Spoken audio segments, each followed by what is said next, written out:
तो शॉर्ट में देख के चलो, विलेन क्या परिभाषा है? दो या दो से अधिक पदार्थों के अवयवों के समांगी मिश्रण। समांगी मिश्रण का मतलब होमोजेनस मिक्सचर। ये समांगी वर्ड यूज करना जरूरी होगा।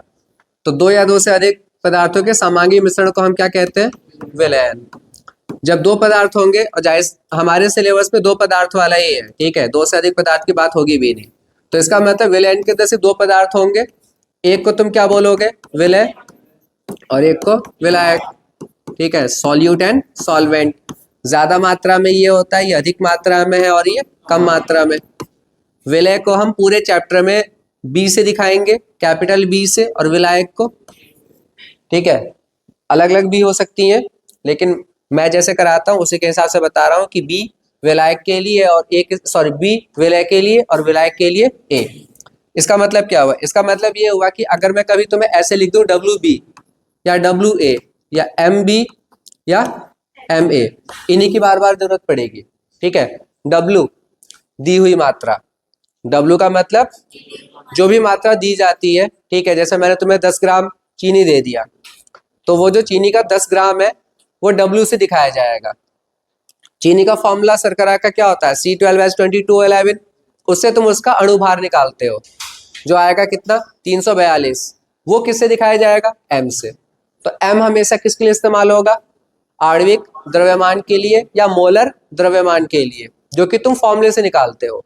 W किसके लिए इस्तेमाल होगा? दिए हुए भार के लिए। अब दिया हुआ भार दो का हो सकता है ना, विलय का भी हो सकता है, और तो वो तुम्हें क्वेश्चन को देख के खुद समझ में आ जाता है कि कौन सी चीज तुम्हारी विलय है और कौन सी विलायक। और अभी भी समझ में नहीं आया तो फिर पता नहीं क्या होगा। तो डब्ल्यू बी, अब मैंने क्या कहा? डब्ल्यू बी, तो ये दिया हुआ भार किसका हो गया? विलय का। ये किसका हो गया? विलायक का। ये आणविक भार किसका हो गया? विलय का, और ये विलायक का। जब तुम कोई विलयन बनाते हो तो उस विलयन की कोई ना कोई सांद्रता होती है, जिसे हम इंग्लिश में क्या कहते हैं? कॉन्सेंट्रेशन या सांद्रता। तो पहला जो टॉपिक तुम्हारे एग्जाम में आता है वो यहाँ से आता है, नहीं सॉरी, यहाँ से नहीं आता है, पहला तो यहीं से आ जाता है, इस टेबल से। और लास्ट ईयर का पेपर उठा के देख लेना, पहला या दूसरा क्वेश्चन ही तुम्हें इस टेबल से ही मिलेगा। क्वेश्चन आया था कैम्फर का, ये कपूर का नाइट्रोजन गैस में विलयन। किसका? कपूर का नाइट्रोजन गैस में विलयन। तो विलयन के हमारे पास कई एग्जाम्पल्स हैं। जैसे विलयन को हमने तीन प्रकार से विभाजित किया है: गैसीय, द्रव, ठोस। गैसियस विलयन, जाहिर सी बात है, जब वर्ड जो होगा ना, जैसे अगर तुमसे गैसेस विलयन कहा जा रहा है, मतलब तुम्हारा विलायक हर बार गैस होगा। क्या होगा? विलायक। अगर मैं ठोस विलयन कह रहा हूं तो विलयन में विलायक ठोस होगा, मतलब विलयन का नाम किसके ऊपर पड़ता है? विलायक के ऊपर। अगर विलायक तुम्हारा गैस तो गैसियस विलयन, अगर विलायक तुम्हारा द्रव्य तो, और अगर विलायक तुम्हारा ठोस तो ठोसीय विलयन, ठीक है। अब ये कह रहे हैं कि कपूर, इन्होंने ये दिया था कि कपूर का नाइट्रोजन गैस में विलयन, कपूर का बताओ किस कैटेगरी में आएगा? ठोस विलयन, द्रव या गैस? तो इन्होंने क्या कहा? कपूर, कपूर खुद ठोस होता है, लेकिन किस में डाला है उससे? नाइट्रोजन में। नाइट्रोजन तो गैस है ना, जिसमें तुम डालते हो वो विलायक बन जाता है। तो क्योंकि हमने कपूर को किस में डाल दिया, तो वो कौन सा हो जाएगा? गैसियस विलयन। लेक्स का एग्जाम्पल हो जाएगा गैस और द्रव का। द्रव द्रव की तो कोई बात ही नहीं है। द्रव द्रव का एग्जाम्पल अल्कोहल, जल, ठीक है। ठोस और द्रव, इसके तो सबसे ज्यादा एग्जाम्पल है, नमक को तुमने पानी में मिला दिया, वो ठोस और द्रव का तो एग्जाम्पल हो गया। तो ये सही से रट लेना इसको एग्जाम्पल्स के साथ में, पहला क्वेश्चन तुम्हारा यहाँ से बन सकता है। सेकेंड टॉपिक क्या है हमारा? विलयन की सांद्रता। अब सांद्रता व्यक्त करने के लिए हमारे पास कुछ मैथड्स होते हैं, जिसमें पहला कौन सा है? द्रव्यमान प्रतिशत, आयतन प्रतिशत, तीसरा द्रव्यमान आयतन, पार्ट्स पर मिलियन, मेन यहां से स्टार्ट होगा, मोल अंश, मोलरता, मोललता, और बस इतना ही। मेन ये तीन है ना हमारे, कौन कौन से? देखो, मोलरता, मोल अंश या मोललता, मोललता, मोल अंश और पार्ट्स पर मिलियन। क्योंकि देखो, द्रव्यमान प्रतिशत, आयतन प्रतिशत और द्रव्यमान आयतन प्रतिशत ये बहुत बेसिक है। मोलरता को किससे दिखाते हो? कैपिटल एम से, मोलरता को स्मॉल एम से, मोल अंश को एक्स से, और इसको तो पीपीएम से। परिभाषा की अगर हम बात करें, 1 लीटर विलयन में, इसका बता रहा हूं, 1 लीटर विलयन में विलय के मोल्स की संख्या, 1 लीटर विलयन में विलय के मोलों की संख्या, विलय के मोलों की संख्या को हम क्या कहते हैं? मोलरता। मोलरता में फिर से 1 किलोग्राम विलायक, बस इतना बदलता है, 1 किलोग्राम विलायक में विलय के मोलों की संख्या को क्या बोल देते हो? मोलरता। तो 1 लीटर विलयन ले रहे हो मतलब आयतन ले रहे हो, और उसमें तुम विलय के मोल्स देख रहे हो, तो वो बन गई क्या? और 1 किलोग्राम तुमने विलायक लिया मतलब भार लिया इस बार विलायक का, और उसमें तुमने विलय के मोल्स की संख्या देखी, मोलरता। मोलंस ये तो एक अनुपात होता है, क्या होता है? किसका? मतलब जो भी विलयन है उसमें किसी भी एक पदार्थ का मोल ऊपर और नीचे कुल पदार्थ के मोलों की संख्या नीचे, तो दोनों का अनुपात क्या कहलाता है?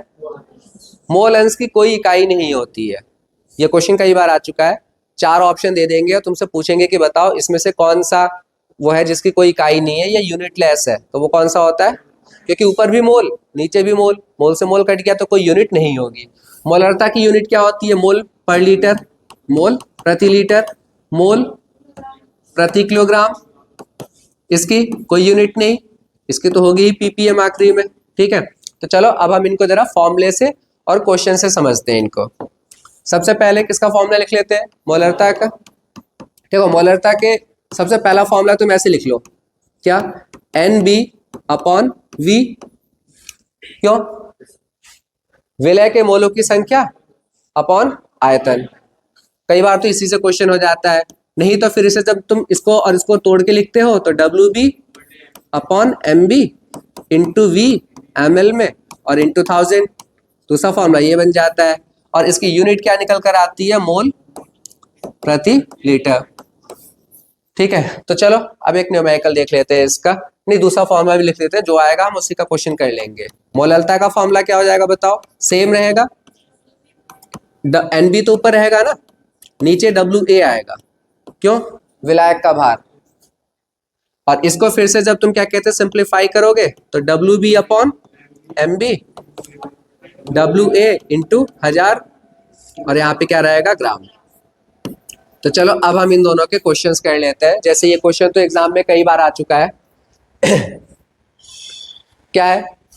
एथिलीन ग्लाइकॉल के मोल अंश की गणना कीजिए। लो क्वेश्चन पूछ लिया मोल अंश का, मोल के कहा, मोलरता का कोई न्यूमेरिकल नहीं ऊपर। चलो ठीक है, मोल अंश में यही से समझा दूंगा, ठीक है ना। तो एथिलीन ग्लाइकॉल का फॉर्मूला क्या है? C2H6O2। अब देखो हम ऑर्गेनिक भी पढ़ चुके हैं, तो ऑर्गेनिक का कोई वर्ड आता है तो मुझे भी समझने की कोशिश करेंगे, ये नहीं कि हम सिर्फ इसी की बात करेंगे। एथिलीन ग्लाइकॉल का स्ट्रक्चर तुम्हारा ये होगा, ठीक है बच्चे। ये क्या होता है? Ethylene glycol. इसका IUPAC नेम कौन बताएगा? इथेन 1,2-डायॉल, 1,2-डायॉल, इथेन 1,2-डायॉल। इसका काम कहाँ होता है? ये काम करता है तुम्हारा एंटी फ्रीजिंग एजेंट का। किसका? ये भी क्वेश्चन एग्जाम में कई बार आ चुका है। जो तो ये आगे तुम पढ़ोगे भी कि जो तुम्हारे ठंडे देश है उनके कार के रेडिएटर में इसको डाला जाता है, क्योंकि वहां पे क्या होगा, वहां पे जो पानी होता है वो जम जाएगा ना, तो पानी को जमने से ये क्या करता है? रोकता है, उसके फ्रीजिंग पॉइंट को काफी कम कर देता है। कौन? Ethylene glycol. फिलहाल इसका एक जनरल सा न्यूमेरिकल है। इसका IUPAC नेम समझ में आ गया ना। चलो अब क्वेश्चन देखो क्या है। इसका कितना मात्रा लिया है? किसने दिया? इसके मोल अंश की गणना करनी है ना। और क्या कहा है इन्होंने? यदि विलयन में ये कितना उपस्थित है? 20%। अब तुम खुद देखो कि इन्होंने एथिलीन ग्लाइकॉल के अलावा किसी और का बात ही नहीं की है, ठीक है। और जबकि हमें पता है कि विलयन में 2 चीजें होती हैं, अगर ये है तो कोई दूसरा तो होगा, और जब दूसरे की बात नहीं की जाती तो वो दूसरा कौन होता है? जल। तो इसका मतलब दूसरा कौन है यहाँ पे? ये खुद कितना प्रतिशत है? ठीक है, जो पहली बार पढ़ रहे वो भी इसे ध्यान से समझ ले। अगर तुमने ये रिवीजन भी सही से कर लिया ना तो आराम से तुम लोग पास वास हो जाओगे, अच्छे नंबर आ जाएंगे। प्रतिशत को हम हमेशा ग्राम मान लेते हैं। क्या मान लेते हैं? तो अगर इथाइलिन ग्लाइकॉल 20% है मतलब 20 ग्राम मान लो, और इसे हम लिख लेते हैं अब WB कितना? 20 ग्राम। अब तुम में से कुछ कहेंगे सर आपने इसे WB क्यों लिख दिया? क्योंकि यही तो तुम्हारा विलय है। कैसे पता? ये 20% है, 80% कौन होगा? जल। जो ज्यादा होता है उसे विलायक मानते हो ना, और कम वाले को तुम विलय मानते हो, और विलय की जो दी हुई मात्रा होती है उसे WB से दिखाते हो। तो विलायक की मात्रा को किससे दिखाओगे? विलायक की मात्रा को किससे दिखाओगे? डब्ल्यू ए से। वो कितना हो गया बताओ भाई, इसमें किसी को दिक्कत? डब्ल्यू बी हमने पता कर लिया था 20। 10 साल का बच्चा आया था बनाने के लिए स्कूटी से, हमें थोड़ा बुरा लगा, मैंने कहा यार इस बच्चे को तो मत भेजा करो। भेजो दोनों को ऊपर भेजो पहले।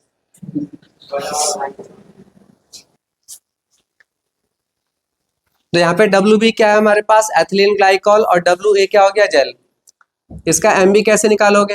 फॉर्मूले से। कितने कार्बन है इसमें? 2। तो कितना हो गया? इसका एम बी दे रखा है नहीं दे रखा है? नहीं दे रखा है, तो निकालना ही होगा। तो कितना हो गया? 24। हाइड्रोजन कितने? 6 30। और ऑक्सीजन कितने? 2 32। तो 62 हो जाएगा 62। ठीक है, तो एम बी कितना आ गया इसका? 62। और जल का तो तुम्हें याद होना चाहिए 18। हमें निकालना है क्या है? हमें एथिलीन ग्लाइकॉल का क्या निकालना है? मोलेंस। तो मोलेंस का फॉर्मूला क्या होता है? जिसका निकालना होता है C2H6O2 लिख लो। इसके मोल्स कहाँ लिखोगे? ऊपर। और नीचे इसके मोल्स भी लिखोगे और जल के भी मोल्स लिखोगे। ठीक है, तो पहले तो हमें ऐसे फॉर्मूला लिख देना होता है।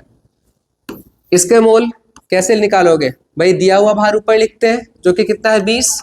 और इसका आणविक भार 62। ये समझ में आ गया? इसकी जगह लिखा है हमने, इसकी जगह पर भी यही 20/62। और यहाँ पर क्या लिखोगे? जल का कितना है भार? 80।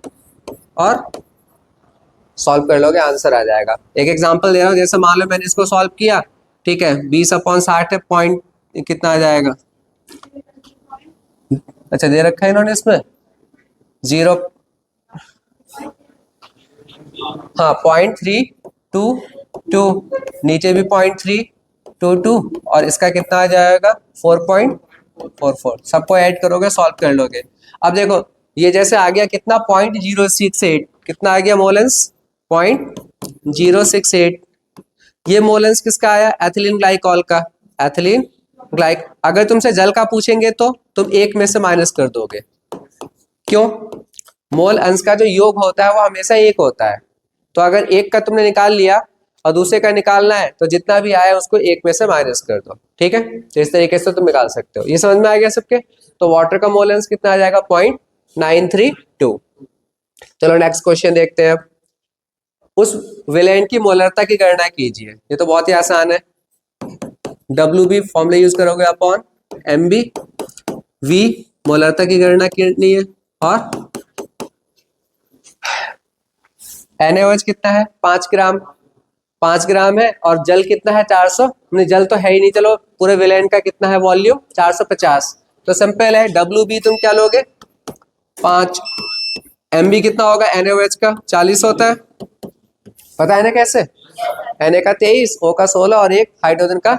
और वेलेंट का आयतन कितना है? 450 ml में है तो 1000।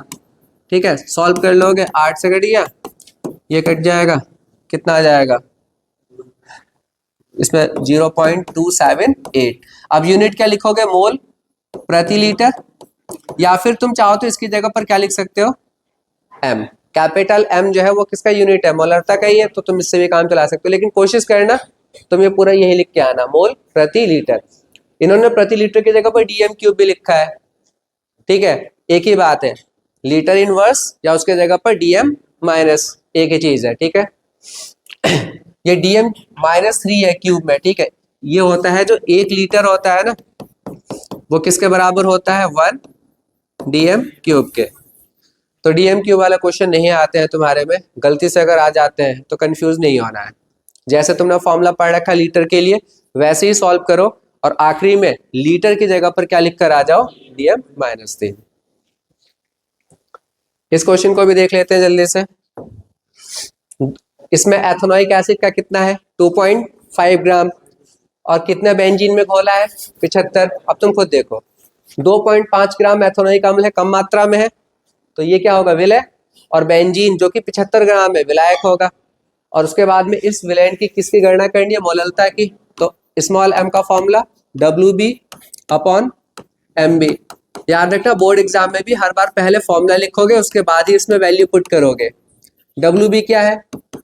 विलय की मात्रा कितनी है? 2.5। आणविक द्रव्यमान एथेनोइक एसिड का कितना होता है? 60। निकाल भी सकते हो, याद भी हो जाएगा। WA बेंजीन है 75 ग्राम, ग्राम में है 1000। पॉइंट हटा के यहाँ पे क्या आ गया 0, और ये कट गया, एक और कट गया। अब क्या आया ऊपर 250, और नीचे अभी तो ये कट ही जाएगा, चलो लिख लेते हैं 6 × 75 ही रहने दो। हमें पता है कि 25 के पहाड़े में 75 कितनी बार में आता है, 3 बार में। तो ऊपर क्या आ गया 10, तो आ गया 10/18। अभी सब भाग कर लो तो कितना आ जाएगा 0.556। देखो बायो वाले जितने भी बच्चे हैं उनको यहीं पे दिक्कत सबसे ज़्यादा आएगी, ठीक है। तो वो दिक्कत तभी खत्म हो सकती है जब तुम इसकी प्रैक्टिस करो क्वेश्चंस की। भाई मैं अब तुम्हें डिवाइड और मल्टीप्लाई तो नहीं सिखा सकता, इतना टाइम नहीं है। तो कोशिश करो कि ज़्यादा से ज़्यादा इन क्वेश्चंस की प्रैक्टिस करो। अब ये वाले जो क्वेश्चंस हैं, यहाँ से भी बोर्ड एग्जाम में बहुत क्वेश्चंस आए हुए हैं, मैं जल्दी जल्दी समझा देता हूँ इन्हें। पहला वाला आसान है, क्या है 22 ग्राम बेंजीन को 22 ग्राम, ये थोड़ा सा अलग क्वेश्चन है, बुक में देखना है क्या है, कोई एक अधिक मात्रा में होगा, इतना ही है दोनों।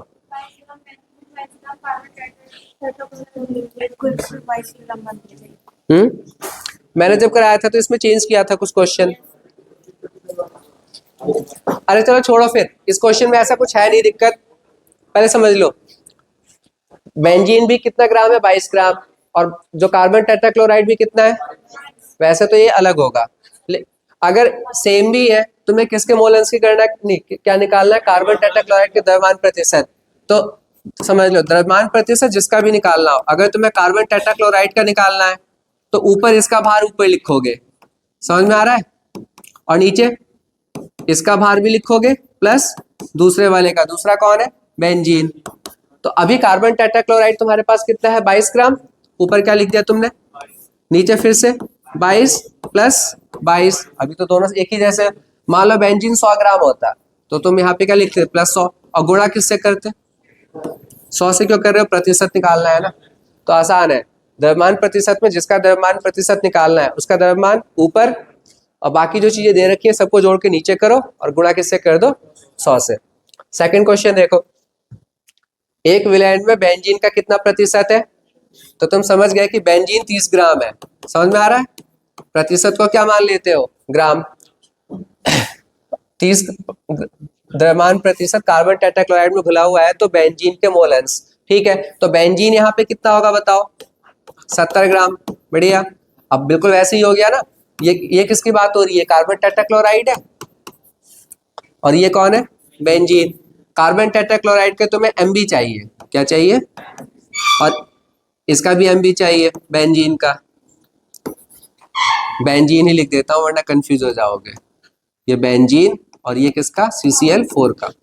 तो देखो CCl4 का फॉर्मूला ये है, कार्बन कितना होगा तुम्हारा 12, और क्लोरीन का होता है 35.5, और कितना क्लोरीन है 4, सॉल्व कर लोगे ना, ये आ जाएगा। बेंजीन का C6H6 होता है 12×72 और 78, ये आ जाएगा।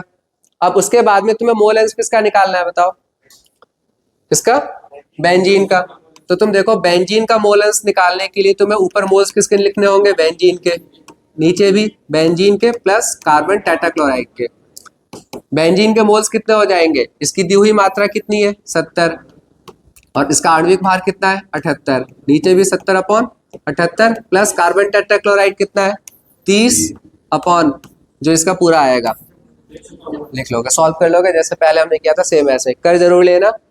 13 पे आ जाओ 1.3 पे 30 ग्राम कार्बन, हाँ इसका नाम बताओ तुम लोग, क्योंकि ये यौगिक अब हम पढ़ चुके हैं, मैं बना देता हूं तुम लोग के लिए।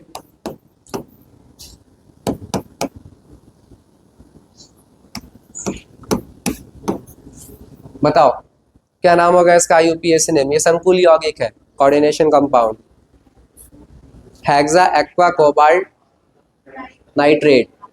क्या होगा इसका हेक्सा एक्वा कोबाल्ट नाइट्रेट। अभी इसकी ऑक्सीडेशन स्टेट NO3 ये 3 होने चाहिए, ठीक है, क्योंकि तभी इसकी स्टेट कितनी निकल कर आएगी +3, पर ठीक है उसका तो क्वेश्चन है नहीं है, जिस इसका क्वेश्चन हम उस हिसाब से करेंगे। तो सबसे पहले तुम देखो जब ये क्वेश्चन एग्जाम में आएगा तो तुम्हें कोबाल्ट का अणुभार दिया होगा, कोबाल्ट का कितना होता है भार तो मुझे भी याद नहीं है। कॉपर का 63 होता है, इसका 65 या 66 के करीब ही होगा। नहीं, वो तो एटॉमिक नंबर होता है। पीछे देखो कोबाल्ट का भार दे रखा होगा बुक में। तो अब देखो इसमें तुम्हें गणना क्या करनी है, दोनों बार मोलरता। पहला वाला तो बहुत आसान है, खुद कर लेना, मैं फॉर्मूले में पुट कर देता हूँ।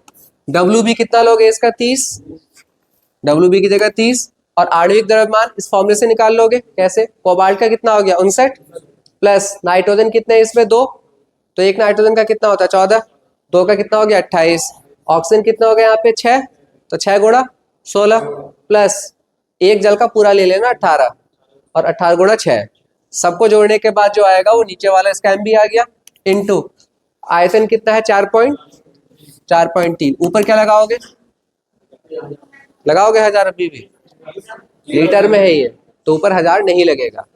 ठीक है, समझ में आ गया? बस सॉल्व कर लोगे आंसर आ जाएगा। दूसरा वाला क्वेश्चन इंपॉर्टेंट है, देखो ये क्यों इंपॉर्टेंट है, यहाँ पे ये फॉर्मूला आता है m1v1 बराबर, ये इकलौता क्वेश्चन है जो इस फॉर्मूले से होता है 30 ml 0.5 m H2SO4। तो 30 ml मतलब ये तुम्हें दे दिया बच्चे क्या आयतन V1, और कितनी मोलैरिटी है 0.5 m, मतलब ये क्या दे दिया M1।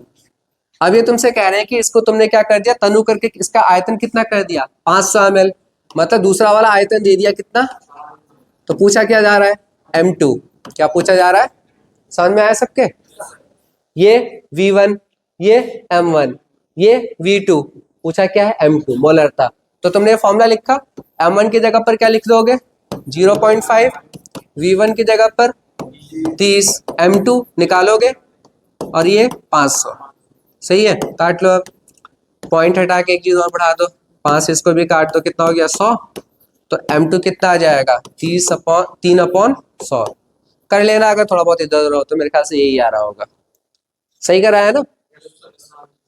चलो नेक्स्ट क्वेश्चन देखो 1.4। क्या है क्वेश्चन, ये क्वेश्चन में मैं करा चुका हूं और ये मैंने पहले भी लिखवाया था, ये इंपॉर्टेंट है 3 नंबर के लिए। ये क्वेश्चन तुम सभी तभी कर पाओगे बोर्ड एग्जाम में जब तुमने इसकी प्रैक्टिस कर रखी होगी, क्योंकि दिमाग इतना तुम लोगों में है नहीं, वहां पे लगाओगे भी क्या। ठीक है, तो इसे फिर से मैं करा रहा हूँ, इसे अच्छे से रट लेना, इंपॉर्टेंट भी लिख लो। क्या है क्वेश्चन, यूरिया के 0.25 मोलर 2.5 kg जलीय विलयन को बनाने के लिए आवश्यक यूरिया के द्रव्यमान की गणना कीजिए। अब तुम देखो इस क्वेश्चन में तुम्हें दिया क्या है बच्चे, मोलरता। मोलरिटी कितनी दे रखी है, ये 0.25। ठीक है, और क्या दे दिया तुम्हें, जलीय विलयन जो है वो कितना है, मतलब विलयन का पूरा भार दे दिया। विलयन का भार लिख लो, कितना दे दिया 2.5 kg। मैं इसे ग्राम में कर ले रहा हूँ, कितना हो गया, सही है इतना। जलीय विलयन का भार कितना था 2.5, ग्राम में कितना हो गया 2500 ग्राम। अब आगे देखो कौन सा 0.25। ठीक है, अब यहां से देखो ये कह रहे हैं कि इस विलयन को बनाने के लिए तुम्हें कितने यूरिया की जरूरत पड़ेगी। ऐसे क्वेश्चन में हम मान लेते हैं कि x ग्राम की जरूरत पड़ेगी। कितना, तो हमने मान लिया कि लेट x ग्राम हमें क्या चाहिए, यूरिया। अब मैं अगर मोलरता का फॉर्मूला लगाऊंगा तो ध्यान से देखो क्या फॉर्मूला होता है, WB/MB इंटू, मोलरता का क्वेश्चन है, मोलर ये ना, इसे सही कर लेना, ये मोलल है, ये मोलर नहीं है, मोलल है। कैसे पता भाई, आगे इन्होंने किलोग्राम दे रखा है ना, अगर क्या कहते लीटर का क्वेश्चन होता तो कर पाते हम, तो इसे सही कर लेना, मोलल आएगा ये। तो यहाँ पे किसकी जरूरत पड़ेगी, WA की इंटू 1000। अब ध्यान से समझो, ये किसका भार है, यूरिया का ही तो है, और उसे मैंने कितना मान लिया x, लिख लो। यूरिया का मोलर भार वो तुम निकाल सकते हो फॉर्मूले से, क्या फॉर्मूला होता है, NH2CONH2 60 होता है शायद इसका भार कितना आता है निकल के, इतना समझ में आ गया इसमें कोई। अब यहां से है सबसे जरूरी चीज, ये बताओ ये किसका भार है, यह है विलायक का। मोलरता में नीचे विलायक का भार ही तो लिखते हो, इसे सही करो, स्मॉल m बनाओ। और विलायक का भार तो हमारे पास है ही नहीं, है किसका भार है, और किसका भार है, यूरिया का। कहोगे सर यूरिया का भार तो पूछा ही है, अरे x मान तो लिया है तुमने, विलयन का भार टोटल ये और यूरिया का भार x, दोनों को अगर मैं घटा दूं तो विलायक का भार ही तो आएगा। क्योंकि इसको और विलायक विलायक के भार को जोड़ के ही तो ये आएगा। तो मैं कह सकता हूं कि जो विलायक का भार होगा कितना होगा बताओ बेवकूफ, 2500 माइनस एक्स। टोटल विलयन के भार में से विलय के भार को क्या कर दो माइनस, तो किसका भार आ गया वो यहाँ पे चाहिए 2500 माइनस एक्स। क्योंकि ये ग्राम में ले चुके थे तो यहाँ पे आप क्या लगा सकते हो तुम, इधर तो चल ही रहा है ना मोललता, कितना है 0.25। अब इस पूरे इक्वेशन में सिर्फ एक ही चीज तो निकालनी है, एक्स निकाल सकते हो, 37.5 समथिंग आंसर आता है। कितना आएगा, आंसर भी याद हो चुका है तो तुम भी ऐसे याद कर सकते हो। ठीक है, 3 स्टेप मेन है। जो दे रखा है वो यूरिया के भार को क्या मान लो एक्स, विलायक का भार कैसे निकालोगे, विलयन में से विलय के भार को माइनस करके वो तुम यहाँ पे पुट कर दोगे। ठीक है, यहाँ तक कर लेना। एक ये क्वेश्चन है, ये कई बार करा चुका हूँ, आयोडीन वाला। देख लो एक बार क्या है इसमें, मोलरता जब तुम्हें निकालना होगा तो ऊपर क्या लिखोगे 20, क्योंकि इसका 20% है के का। और के का भार कैसे निकालोगे, के का कितना होता है 39 और आयोडीन का कितना होता है 127, 166 आ जाता है। तो नीचे क्या हो जाता है 166। क्या निकालना है, और पहले क्या निकालना है तुम्हें मोललता। तो मोललता के लिए यहाँ पे क्या लोगे, कैसे 20% अगर ये है तो जल होगा 80 और इंटू क्या कर दोगे 1000, सॉल्व कर लोगे, एक आ गया आंसर। दिक्कत आएगी तुम्हें मोललता पे, 20/166 तो ऐसे ही रहेगा, लेकिन अब तुम्हें यहाँ पे चाहिए WA। क्या चाहिए, नहीं अब तो V चाहिए ना, WA वाला तो कर चुके हैं हम। ये तुमने अभी क्या निकाला है मोललता, अब क्या निकालने जा रहे हो, तो यहाँ पे V चाहिए तुम्हें, और आयतन तो दिया नहीं है, उसी के लिए तुम्हें घनत्व दिया है। आयतन का फॉर्मूला क्या हो जाएगा M/D। M कितना लोगे इसमें 100, कैसे पता, विलयन का कुल आयतन 100 ही तो होगा, आयतन कह रहा हूं सॉरी भार, जब क्वेश्चन किसका होगा प्रतिशत का, तो टोटल भार कितना होगा 100, आयतन कितना है 1.202। इसको सॉल्व करने से 80 समथिंग आ जाता है, 80 पॉइंट समथिंग, ये किस में आ जाएगा ml में। तो तुम यहाँ पे लिख लोगे 80 समथिंग जो भी आया ml में, और ऊपर फिर से किससे मल्टीप्लाई कर दोगे, तो ये क्या निकल कर आ गई मोलरता। क्या स्टेप इंपॉर्टेंट है, समझ में आया, घनत्व और भार की मदद से तुम्हें क्या निकाला यहाँ पे आयतन। उसके बाद में और थर्ड क्वेश्चन क्या है, तुम्हें क्या निकालना है इसका मोलन्स, तो वो तो तुम निकाल ही लोगे।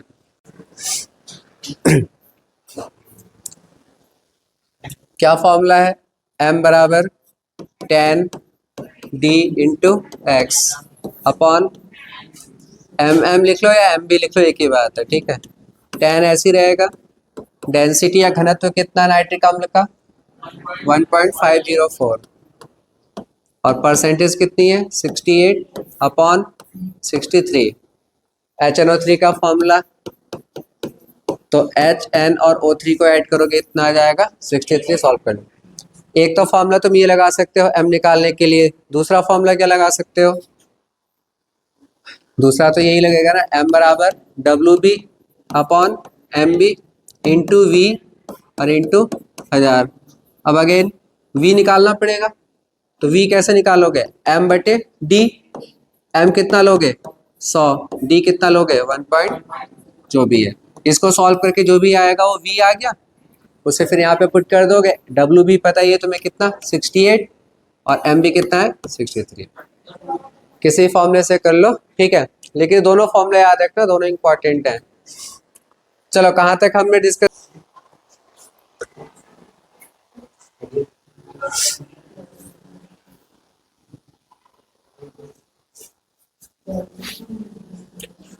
तो अब तक हमने क्या टॉपिक कंप्लीट किया है, सिर्फ सांद्रता का। सांद्रता कौन कौन से हमने कंप्लीट कर लिए, सांद्रता के टॉपिक मोलरता, मोललता और मोलन्स। एक और है ना पार्ट्स पर मिलियन, इसका इस्तेमाल कब करते हैं बस इतना बता दो, न्यूमेरिकल तो इससे कोई ज़्यादा आता नहीं है। ऑलरेडी हमारे पास जैसे सांद्रता के टॉपिक्स हैं, उसमें ppm का इस्तेमाल हम कब करते हैं बताओ, जब विलय की मात्रा बहुत ही कम होती है, विलय की मात्रा बहुत कम होती है या फिर विलय के अणुओं की संख्या बहुत कम होती है, तब हम किसका इस्तेमाल करते हैं ppm का। ठीक है, जैसे जो पॉल्यूशन होता है, जो प्रदूषण होता है, उसको नापने के लिए हम किसका इस्तेमाल करते हैं ppm का। जल के अंदर ऑक्सीजन कितनी घुली हुई है उसको नापने के लिए ppm। जल के अंदर कितना नाइट्रोजन घुला हुआ है उसके लिए ppm। तो अगर बहुत ज़्यादा मतलब विलायक समझ लो बहुत अधिक है और उसमें विलय की मात्रा बहुत ही कम है, तब तुम मोलरता या मोलेंस का इस्तेमाल ना करके किसका करोगे, ppm का। चलो अब नेक्स्ट टॉपिक पे आते हैं। इसके बाद का टॉपिक क्या हमारा, विलयता। विलयता हमें किस किस की पढ़नी है बताओ, सॉलिड की लिक्विड में और गैस की लिक्विड में। हमारे सिलेबस में मेनली दो ही है जहाँ पे विलायक हर बार कौन होगा, द्रव्य। विलायक कौन होगा, विलय कौन होगा, एक बार गैस और एक बार ठोस। तो हमारे सिलेबस में जो विलयता है वो एक तो है किसकी, ठोसों की, किसमें, द्रव में, और दूसरी कौन सी है, गैस की, द्रव में। चलो इन्होंने पहले यही दे रखा है, इसे तो हम खैर और डिटेल में पढ़ेंगे। पहले हम बात करते हैं, चलो इसी की बात कर लेते हैं। यहां से क्वेश्चन ये आएगा कि जब तुम किसी ठोस को किसी द्रव में डालते हो तो तापमान का और दाब का क्या प्रभाव पड़ता है। तुमने क्या किया, तुमने किसी ठोस को किस में डाला, तो तुमसे किसका पूछ सकते हो वो तापमान का क्या प्रभाव होगा, और एक किसका प्रभाव, देखो दाब का तो कोई प्रभाव होगा नहीं, क्योंकि जब हम किसी ठोस को डालते हैं ना द्रव में, तो ठोस पे जब इसका कोई प्रभाव ही नहीं है तो विलयता पे भी कोई प्रभाव नहीं होगा। तो याद रखना कि जब भी हम ठोस को किस में घोलते हैं, द्रव में, तो किसका प्रभाव नहीं होता है, बट इसका होता है, और इसका बहुत अच्छा प्रभाव होता है। और ये हमारी डेली लाइफ की चीज़ भी है। तुमने पानी में नमक को घोला, ठीक है, घुल रहा है, लेकिन जब तुम उसे गर्म करना स्टार्ट कर देते हो तो तुम देखते हो ज़्यादा से ज़्यादा नमक घुल जाएगा या ज़्यादा से ज़्यादा चीनी घुल जाती है। अभी इस समय ठंड का टाइम चल रहा है, हमें खुद भी पता है कि अगर मैं एक गिलास पानी में चीनी घोलने की कोशिश करूं, बहुत देर तक मुझे स्टिर करना होगा, ठीक है, और उसी को मैं फ़ौरन थोड़ा सा क्या कहते हैं गैस पे रख दूंगा, फ़ौरन डिजॉल्व हो जाती है पूरी। इसका मतलब तापमान बढ़ाने से जो ठोस की विलयता है द्रव में वो हमेशा बढ़ती है, ठीक है ना। लेकिन यहाँ पर भी एक बात है जो तुम्हें याद रखना है कि जब हम किसी ठोस को किसमें डालते हैं, द्रव में, तो क्या हो सकता है, दो प्रकार की अभिक्रिया हो सकती है उसके अंदर, एक ऊष्माक्षेपी और एक ऊष्मा शोषी, मतलब एक्सोथर्मिक और एंडोथर्मिक। ये भी देखना जरूरी होता है। जैसे मान लो तुमने किसी ठोस को डाला द्रव में और डालने से ऊष्मा बाहर निकल रही है, ऊष्मा बाहर मतलब ऊष्मा क्षेपी अभिक्रिया है वो, एक्सोथर्मिक। तब तुमसे अगर मैं पूछूं कि बताओ तापमान का क्या प्रभाव होगा, हो क्या रहा है, तुमने एक ठोस को किस में डाला, द्रव में, और डालते ही उसमें से पहले से ही गर्मी बाहर निकलने लगी। जैसे तुम लोगों ने देखा होगा चूने में जब पानी मिलाते हैं हम, या पानी में चूने को मिलाते हो तो तुमने देखा होगा ना हीट निकलती है बाहर, धुआं से निकलता है, तो वो कैसी अभिक्रिया है, ऊष्माक्षेपी। अब मैं वहां पे तुमसे पूछूं कि बताओ चूने को मुझे पानी में घोलना है तो तापमान बढ़ाने से क्या होगा, भाई वहां पे कोई प्रभाव नहीं होगा। क्यों, वो तो खुद ही हीट निकाल रहा है ना, उसे हीट नहीं चाहिए, वो ऊष्मा खुद बाहर निकाल रहा है। तो अगर ऊष्मा क्षेपी अभिक्रिया है तो वहां पे तापमान बढ़ाने से विलयता कम होती है, उल्टा होगा। लेकिन अगर कैसी अभिक्रिया है, ऊष्मा शोषी, मतलब उसे हीट चाहिए, तब तुम तापमान बढ़ाओगे तो विलयता क्या होगी, उसकी बढ़ेगी। तो जनरल बात तो ठीक है कि जब हम तापमान बढ़ाते हैं तो जनरली ज़्यादातर चीज़ों की विलयता ठोस की द्रव के अंदर क्या होती है, हमेशा बढ़ती है। लेकिन उसके अलावा तुम्हें ये दो टॉपिक्स भी हमेशा ध्यान रखने होंगे। एग्जाम में मान लो क्वेश्चन आता है कि एक ठोस को हमने किस में डाला और ये अभिक्रिया कैसी है, तो बताओ तापमान का क्या प्रभाव होगा, तो तुम लिखोगे क्योंकि यह अभिक्रिया ऊष्माक्षेपी है तो तापमान बढ़ाने से विलयता कम होगी, क्या होगी, कम होगी। समझ में आ गया, ऊष्मा शोषी उन्होंने लिख दिया, तब तुम बताओगे कि तापमान बढ़ाने से विलयता उसकी बढ़ेगी। एक एक लाइन के यहाँ से क्वेश्चन आएंगे, यहाँ से कोई न्यूमेरिकल देखो बनने वाला है नहीं। बाकी तुम यहाँ पे देख सकते हो जो चीज मैंने तुम्हें बताया वो चीज इन्होंने यहाँ पे लिखा है, क्या, ठोसों की द्रव में विलयता पर ताप परिवर्तन का महत्वपूर्ण प्रभाव पड़ता है। यहाँ पे डेल्टा एच अगर डालने के बाद में तुमने ठोस को किस में डाला, द्रव में, तो अभिक्रिया होने के बाद डेल्टा एच देखा जाता है। डेल्टा एच या तो प्लस का होता है या माइनस का। डेल्टा एच अगर प्लस का होता है तो मैं समझा चुका हूँ एंडोथर्मिक, और माइनस का होता है तो एक्सो। अगर डेल्टा एच 0 से अधिक है, मतलब प्लस का है ना, प्लस का है मतलब कैसा, ऊष्मा शोषी। तो ऐसी अभिक्रिया के लिए क्या होगा, ताप के बढ़ने पर विलेयता बढ़नी चाहिए। और यदि ऊष्मा क्षेपी है तो नहीं, क्या लिख दिया इन्होंने,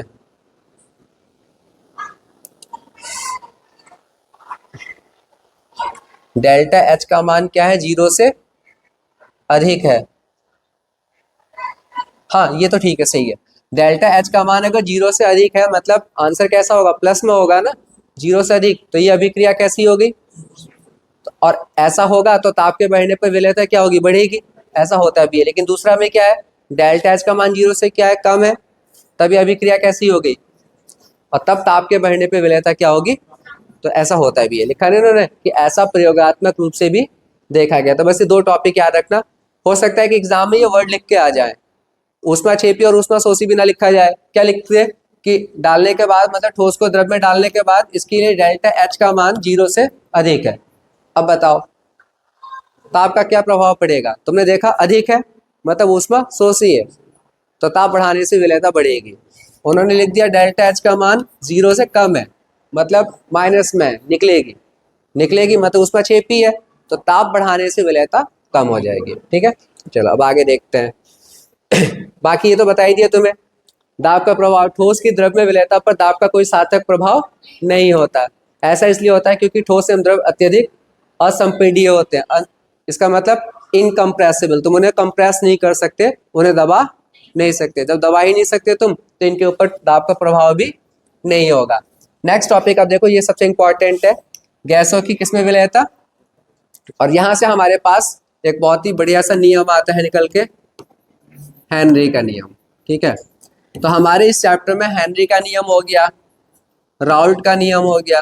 ठीक है, ये 2 नियम है और दोनों हर बार ही आते हैं।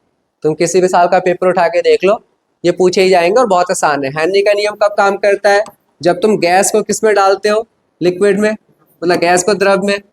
और राउल्ट का नियम कब काम करता है, जब दोनों ही चीजें लिक्विड हो, जब दोनों ही क्या हो, तब कौन सा नियम काम करता है तुम्हारा, राउल्ट का। समझ में आ गया।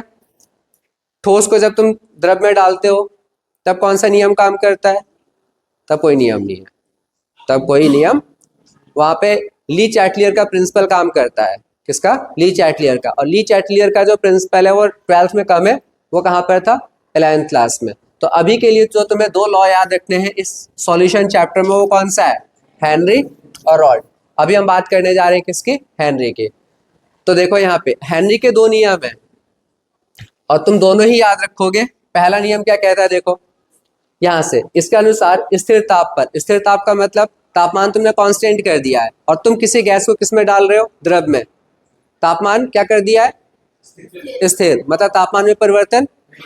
तब क्या होगा, किसी गैस की द्रव में विलेयता द्रव अथवा विलयन की सतह पर पड़ने वाले गैस के आंशिक दाब के समानुपाती होती है। इसका मतलब क्या हुआ, ये तुम्हारे पास मान लो एक विलयन है, ठीक है, और इसमें तुमने किसी गैस को डिसॉल्व कर रखा है, तो गैस सारी अंदर थोड़ी होगी, कुछ गैस यहाँ पर भी होगी सतह के ऊपर। ऐसा मान के चलो कि तुमने एक ग्लास में पानी ले लिया और उसमें तुमने ऑक्सीजन गैस डिसॉल्व करके उसे ऊपर से ढक दिया, ऊपर से उसे, तो क्या होगा, कुछ ऑक्सीजन गैस तो अंदर होगी लेकिन कुछ तो ऊपर की तरफ भी होंगी ना, जो खाली जगह होगी, और वो इसकी सतह पे क्या लगाएंगे, तो गैस से तो दाबी लगाएगी। तो इन्होंने क्या कहा कि इस गैस की जो इसके अंदर विलेयता है ना, ये गैस इसके अंदर कितनी ज्यादा घुलेगी, वो किस पे निर्भर करेगा, जो यहाँ पे जो गैसेज है ना, जो इसके ऊपर क्या लगा रही है, दाब लगा रही है। मतलब मैं कह रहा हूँ कि इसके अंदर गैस जो घुली है उसका द्रव्यमान है m, कितना है, तो ये किसके समानुपाती होगी, भाई ये बढ़ा दो ज्यादा गैस घुल जाएगी, ये कम करोगे गैस कम घुलेगी। तो ये फॉर्मूला निकल कर आ गया। तो सिंपल है, स्थिर ताप पर किसी भी गैस की जो विलेयता होती है विलयन में, वो किस पे निर्भर करती है, किसके समानुपाती होती है, गैस के आंशिक दाब के, पार्शियल प्रेशर के पी के। ठीक है, रटना नहीं है, सिंपल है। फॉर्मूला क्या आ गया, m is proportional to p। जब तुम इसको हटाते हो कोई ना कोई कांस्टेंट आता है, क्या हो गया, ये तो एक शॉर्ट सा फॉर्मूला है, m equal to kp। m क्या है, गैस की विलेयता, और विलेयता का मतलब उसका द्रव्यमान, कितनी मात्रा घुल गई। p क्या है, p आंशिक दाब गैस का, और k क्या है, स्थिरांक। इसका यूज सिर्फ एक ही फॉर्मूले में होता है, इस वाले में एक न्यूमेरिकल है जिसमें m1 upon m2 p1 upon p2 इसका इस्तेमाल होगा। इथेन का एक क्वेश्चन है जहाँ पे चैप्टर खत्म है, वहां पर मैं बता दूंगा तुम्हें, तब ये फॉर्मूला बस इस्तेमाल होगा m1 upon m2 p1 upon m1 क्या हुआ, गैस का जो मतलब गैस की विलेयता कब, जब दाब कितना है P1, जब दाब को तुमने चेंज करके कितना कर दिया तो उसकी विलेयता भी चेंज हो गई होगी, वो कितनी हो गई। तो एग्जाम में मान लो तुम्हें ये दे दिया, ये दे दिया और ये दे दिया और ये तुमसे पूछ रहे हैं, निकाल सकते हो आराम से। लेकिन जो मेन फॉर्मूला है, ठीक है, जो मेन डेफिनेशन है हेनरी का, वो ये है जो आप एग्जाम में लिख के आओगे। क्या है देखो, अब किसी विलेयन में गैस का मोल अंश, गैस का मतलब यहां से किसकी बात खत्म कर दी इन्होंने, एम और पी की। अब तुम ये समझो कि अब तक अभी जो डेफिनेशन दिया था उसमें हमने विलेयता को किससे दिखाया था, एम से। अब ये दिखाने किससे जा रहे हैं, मोल अंश से। क्यों, क्योंकि मोल अंश जो है वो ज्यादा साइंटिफिक है, ज्यादा वैज्ञानिक।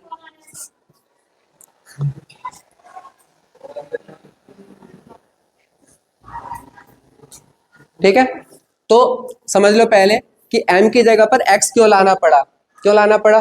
m जो है वो कम साइंटिफिक है, लेकिन x जो है ज्यादा साइंटिफिक वर्ड है, तो x को ले लिया।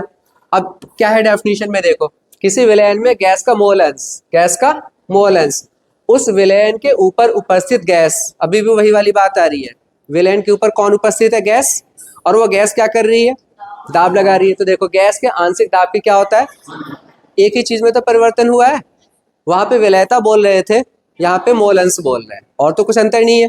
तो मैं लिख सकता हूं कि x is directly proportional to p, लेकिन लिखते नहीं है ऐसे, लिखते कैसे, उल्टा करके। मतलब मैं क्या लिखूंगा, ऐसा क्यों, क्योंकि आगे जो मुझे कांस्टेंट चाहिए ना वो किसके साथ चाहिए, मोल फ्रैक्शन के साथ। तो तुम डेफिनेशन तो ऐसे याद करो, क्या कि किसी गैस, किसी विलयन में जो गैस का मोल अंश है वो समानुपाती होगा किसके, आंशिक दाब के। कौन सा आंशिक दाब के, जो वो गैस उस विलयन के सतह पर लगाएगी। तो हमने कहा गैस का आंशिक दाब P समानुपाती है किसके, गैस के मोल अंश के, कह दिया। फिर से तुम्हें पता है कि जब तुम इसको हटाते हो, भाई चलो मान लिया हमने कि जितना ज्यादा आंशिक दाब होगा उतना ही ज्यादा गैस का मोल अंश होगा। मोल अंश ज्यादा कब होगा, जब गैस ज्यादा होगी, और गैस ज्यादा होने का मतलब जाहिर सी बात है उसकी क्वांटिटी तो ज्यादा हो गई ना। तो अभी भी वही वाली बात हो गई कि प्रेशर बढ़ाने से तुम क्या बढ़ा रहे हो, विलेयता। बस विलेयता को तुमने अब किससे दिखा दिया, मोल अंश से। बात पहले वाली ही है। तो P डायरेक्टली प्रोपोर्शनल टू किसके, x के। यहाँ पे जो जब तुम इसको हटाओगे तो कांस्टेंट क्या आता है, KH। KH को क्या बोल रहे हैं, हेनरी स्थिरांक। और यहाँ से क्वेश्चन आता है 2 या 3 नंबर का कंसेप्चुअल क्वेश्चन, याद है किसी को। ये जो हेनरी स्थिरांक है ना KH, ये तापमान पे निर्भर करता है, किस पे, तापमान के बढ़ने से ये बढ़ता है और तापमान के कम होने से ये। तो फिर बोर्ड में क्वेश्चन क्या आ सकता है वो देखो,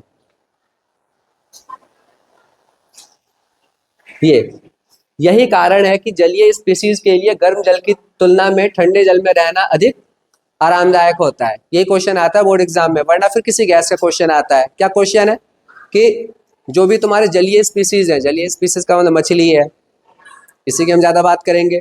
तो ये कह रहे हैं कि इस समय मछलियों को ज्यादा अच्छा लग रहा होगा, पानी में मछलियों को या जो भी जलीय स्पीसीज है उनको ठंड के टाइम में ज़्यादा अच्छा लगता है, किसके कंपैरिजन में, गर्मी में। तो क्या दिक्कत हो जाती है गर्मी में उन्हें, गर्मी के टाइम पे तापमान बढ़ गया, तापमान बढ़ने से क्या बढ़ गया, KH। ये तुम्हें याद रखना है कि ये तापमान के बढ़ने से बढ़ता है और कम होने से। तो तुम देखो फॉर्मूला है हमारे पास P equal to KH x, x किसके बराबर हो गया, P अपॉन इसके, x क्या है बताओ, विलेयता ही तो है, वैसे ही मोल अंश है, लेकिन ये गैस की विलेयता ही तो है। अगर मोल अंश अधिक है तो गैस ज्यादा होगी उसमें, अगर ये कम है तो गैस कम होगी। अब तुम देखो जरा, मैं ऑक्सीजन का एग्जाम्पल लेके चल रहा हूँ। ऑक्सीजन का मैं विलेयता देख रहा हूँ किसके अंदर, जल में, क्योंकि जलीय स्पीसीज को किससे मतलब होता है, ऑक्सीजन से। अगर तापमान अधिक है, पानी के अंदर तापमान अधिक है, तो KH का मान क्या होगा, अधिक होगा। KH का मान अगर अधिक होगा तो x का मान कम, इनवर्सली ही तो है ना। अगर KH का मान अधिक है तो इसका मान क्या होगा, और इसका मान कम होने का मतलब ऑक्सीजन का मान कम हो गया ना। ये जो x है ये किसी गैस का ही तो मोल अंश है, अगर मैं ऑक्सीजन की बात करूं तो अब ये किसका मोल अंश हो गया, ऑक्सीजन का। तो पानी के अंदर गर्मियों में क्या होता है, तापमान अधिक होने से KH का मान बढ़ गया, KH का मान बढ़ने से गैस का मोल अंश कम हो गया, मतलब गैस की जो विलयता है वो पानी में कम हो गई। तो अगर जो भी स्पीसीज है तुम्हारी जलीय स्पीसीज, उनको ऑक्सीजन कम मिलेगा तो उनको अनकंफर्टेबल फील होगा। अभी का टाइम क्या है, ठंड का, इसमें तापमान क्या है, कम है, तापमान कम होने से ये भी कम है, तो ये मतलब इस समय जल के अंदर ऑक्सीजन की मात्रा अधिक घुल रही है, और अगर उन्हें ऑक्सीजन अधिक मिलेगी तो उनको क्या होगा, ज्यादा आरामदायक फील होगा। समझ में आ गया। ये क्वेश्चन देखो, दो गैस हैं A और B, जिसे पूछूंगा सिर्फ ये आंसर देगा। X A मान लो, और अब एक नहीं, गैस का नाम क्या है, A और B, इस KH और ये भी इसका KH। मैं कह रहा हूं कि A का जो KH है B के KH से अधिक है, मतलब हेनरी स्थिरांक A वाले गैस का B वाले से अधिक है। दोनों का क्वेश्चन है किसके लिए, मतलब तुमने पानी लिया, पानी में तुमने A वाली गैस डाली एक बार, फिर उतना ही पानी लिया, उसमें कौन सी गैस डाली, B। मैं तुमसे ये पूछ रहा हूं कि कौन सी गैस पानी में अधिक घुलेगी। तो मैं बता सिर्फ इतना रहा हूं कि A वाले का जो KH का मान है वो B वाले से अधिक है। सिर्फ इतनी चीज तुम्हें बताई मैंने। A और B क्या है, ये गैस है, इनको किस में डाला है तुमने, वाटर में। अब तुम बताओ कि कौन सी अधिक घुलेगी गैस, बताओ रोशनी, कौन सी गैस अधिक घुलेगी, B। कौन सी घुलेगी, बिल्कुल ठीक है, क्योंकि KH का मान B का कम है ना। जिसका KH का मान कम होगा उसकी विलयता अधिक होगी, जिसका KH का मान अधिक उसकी विलयता अपने आप क्या हो जाएगी, क्योंकि हमें पता है कि विलयता या मोल अंश इनवर्सली प्रोपोर्शनल है। समझ में आ गया सबके। अब इससे अधिक और कोई क्वेश्चन नहीं आ सकता।